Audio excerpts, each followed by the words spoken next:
I'm very excited to have our own royalty from Beverly Hills. Lisa Vanderpump of Bravo's Real Housewives of Beverly Hills is our exclusive HLN Royal Wedding contributor, and she joins us tonight with her very royal pooch, Jiggy. And you're going to see Jiggy in a second, they're both going to join us. Can we raise Jiggy up a little bit, Lisa, so we can see the jigster? There he is. Oh, yeah. And you guys have matching outfits. Oh, yes. Of course. I love him. Of course. All right. Well, give us the skinny on, so to speak, on this approaching wedding. And why do you think Kate continues to lose weight when she was just about perfect a month ago? Hi. Can you hear me? Yes, absolutely. Carry on. Carry on. I mean, I think it's normal for a bride to lose weight before you get married. I mean, it's a big day. There's a lot of pressure. But yes, I hope she doesn't kind of fall into that trap that Princess Diana did with the bulimia and the weight loss issues. But certainly she is looking worryingly thin right now. For me, yeah, absolutely. The last pictures I saw of her, I think it's a little kind of worrying right now. Yeah, you don't want to be too thin. You know, even the princes, they like a little, you know, something to hang on to. Whether she wants to be or not, Kate is the new Diana. She's even wearing Diana's sapphire engagement ring, and those are some pretty big shoes to fill. She's having to live up to somebody who, let's face it, is beyond adored. Diana's wedding to Prince Charles was the biggest, most storybook wedding most of us have ever seen in our lives. Now, Kate's wedding to Prince William is being called the wedding of the century. What pressure, especially the wedding night of the century. Talk about performance anxiety. I'm getting nervous just thinking about it, Rob Shooter. Absolutely. Now, remember, Diana had incredible pressure, but what Diana did not have was Diana to live up to. There was no princess out there whose shoes she needed to fill. So the fact that Kate has this extra ghost, if you like, of Diana on her shoulder must make this terribly frightening for her. And what about the weight loss and the smoking? It's really scary. Brits are really, really talking about the weight loss. She's believed to have dropped 2 dress sizes, and now she is smoking. What is she, a -1 now?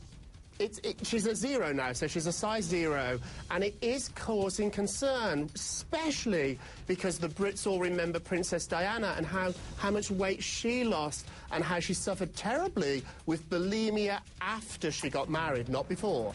It drives me crazy when I see these gorgeous, gorgeous, gorgeous women who, obviously, something's got to be going on inside to make them insecure that they would want to lose more weight when they're absolutely perfect and stunning just as they are.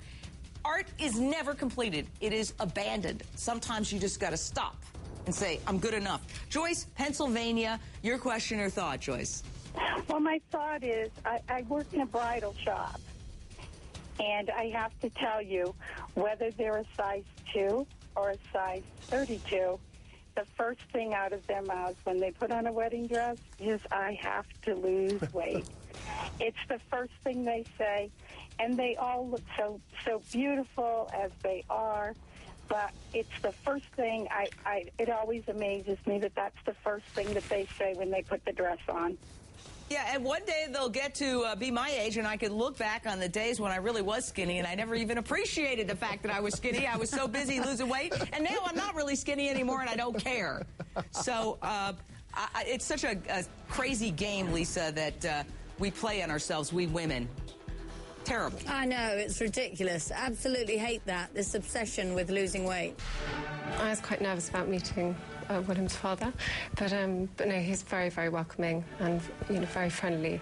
So yeah, it couldn't have gone easier really for me.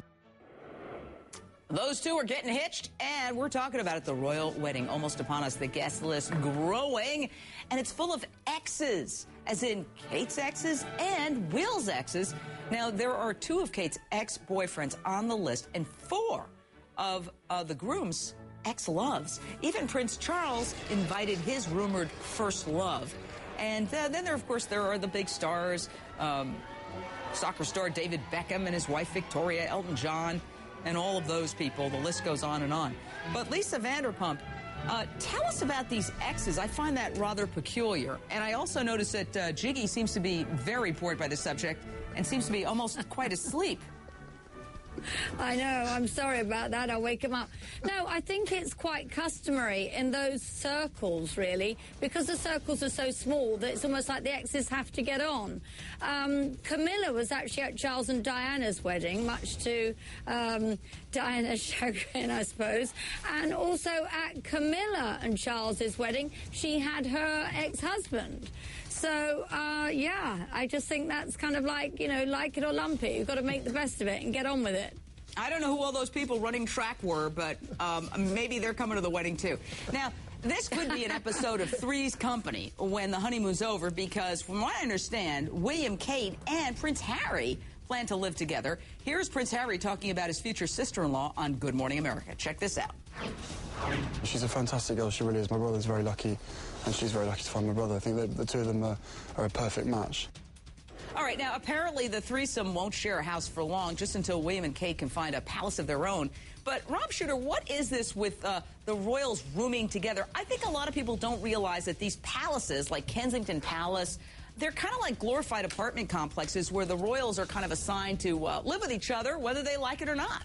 Yeah, they're massive, massive buildings, and they have many wings to the buildings. And within the buildings, they do have almost suites of apartments. So a lot of these royals do live in the same palaces and actually very rarely even get to say hello to each other. You can stay in the West Wing, I'll stay in the East Wing, and they all seem to get along and come together for dinner. But I do have a little juicy piece of information for Jiggy, who's watching. The Queen's 9 corgis will be at the party following the wedding. So if you don't like your duck, you can drop it under the table and somebody will whisk it away. So the dogs will be there. Any reaction, Jiggy? Jiggy, we'd like to... I love that. What do you think? Jiggy can't believe that he's not invited. I mean, maybe his invitation's still in the post. But Jiggy doesn't eat duck, Rob. Jiggy, you're one of those people who say, I couldn't care less about the royal wedding, and apparently there's coffee cups going up with that sign on there. Everybody gets nervous before their wedding, and Prince William pretty much admitted he and his bride are no different than commoners in that regard. We are. We're like sort of ducks. It's sort of very calm on the surface, but the little feet going under the water. But no, it's been really exciting. We've been talking about it for a long time, so for us it's a real relief, and it's really nice to be able to tell everybody. Lisa, 10 seconds. All kidding aside, I love these two. I mean, they're so elegant. They're so beautiful. They seem so nice. Yeah, they really are. I think he's made a brilliant choice. I mean, we'll see how it pans out, but I think she's fabulous.